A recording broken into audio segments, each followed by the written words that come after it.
પાર્ટીના ગુજરાત પ્રદેશ મહામંત્રી સાગર રબારીએ અમદાવાદમાં યોજાયેલી પ્રેસ કોન્ફરન્સમાં ભાજપ સરકાર પર ગંભીર આક્ષેપો કરતા જણાવ્યું કે છેલ્લા 32 વર્ષના ભાજપના શાસનમાં ગુજરાતને ભ્રષ્ટાચાર સિવાય કંઈ મળ્યું નથી। તેમણે કહ્યું કે સરકાર વિકાસના મોટા દાવા કરે છે, પરંતુ વાસ્તવિકતા એ છે કે ગુજરાત આજે અનેક મહત્વના માપદંડોમાં દેશમાં પાછળ છે। સાગર રબારીએ જળ સંપત્તિ વિભાગના તાજા રિપોર્ટનો ઉલ્લેખ કરતા વધુમાં શું જણાવ્યું, આવો સાંભળીએ। આજની આ પ્રેસ વાર્તામાં આપ સૌ મીડિયા મિત્રોનું સ્વાગત છે।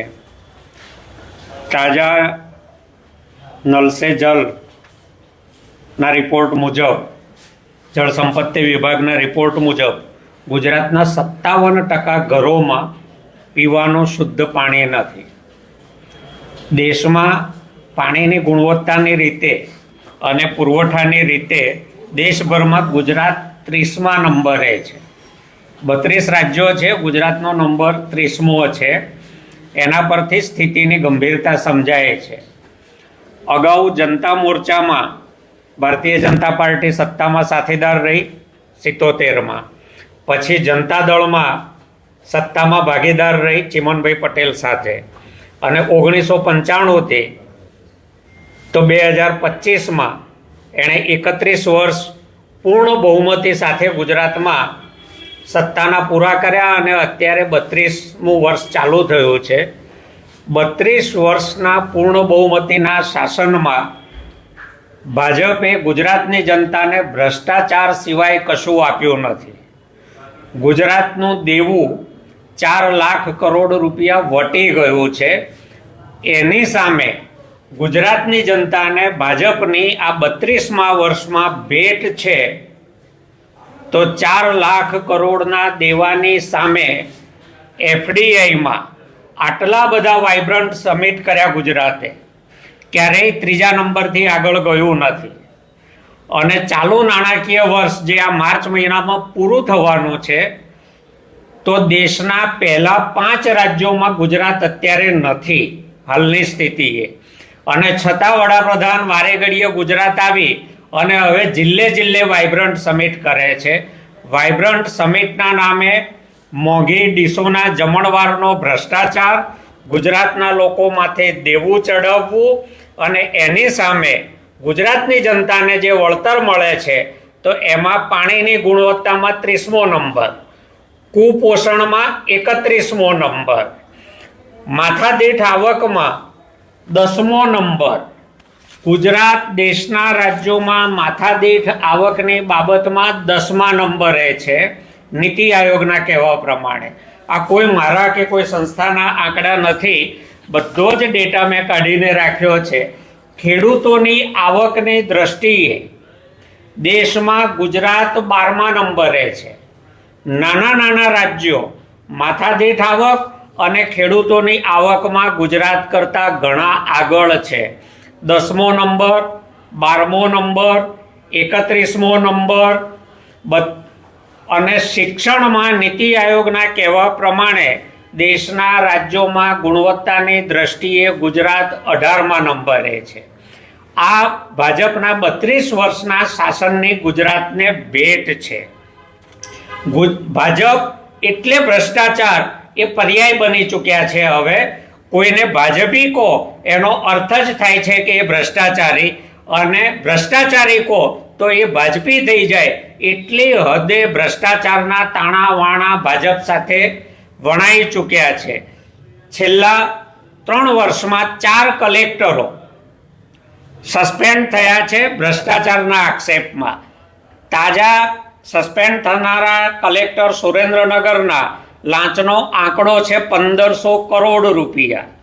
તો આ કોઈ કલેક્ટરો કમલમના આશીર્વાદ વગર આટલી મોટી રકમોના ભ્રષ્ટાચાર કરવાની હિંમત ક્યારેય કરી શકે નહીં। આ બહુ નરી આંખે દેખાય એવી વાસ્તવિકતા ગુજરાતમાં છે। દરેક એવું જ કામ ભાજપ કરે છે જેમાંથી ભ્રષ્ટાચાર બેફામપણે આચરી શકાય। ચાહે નલ સે જલના નામે કરોડો રૂપિયા વાપર્યા, ગુજરાતના લોકો સુધી પાણી પહોંચાડી શક્યા નથી, ઘરે પાણી પહોંચી શક્યું નથી, અને કરોડો રૂપિયા એ ચવાઈ ગયા છે। ચેકડેમો બન્યા, કરોડો રૂપિયા ચવાઈ ગયા, ભૂગર્ભ જળ ઊંચા આવતા નથી.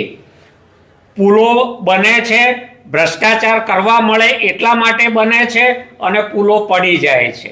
ગુજરાતની જનતા માથે રાત દિવસ દેવાનો આંકડો વધતો જાય છે.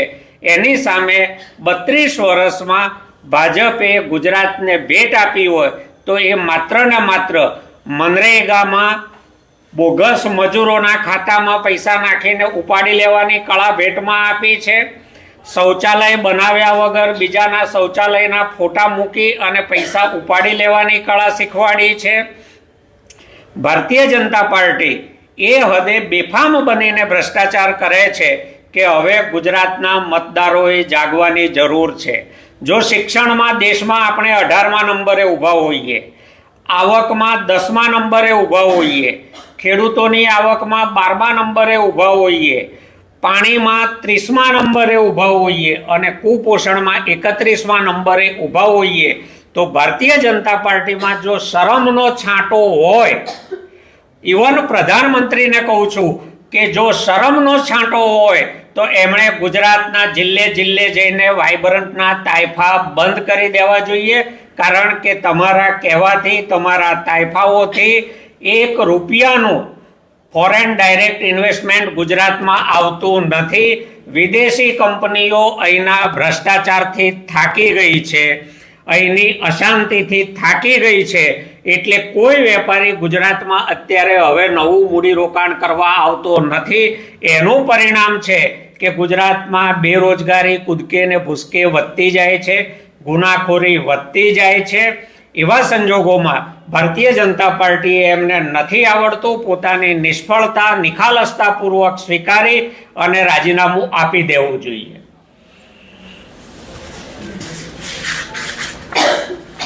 અઢારમા નંબરે નીતિ આયોગનો રિપોર્ટ છે.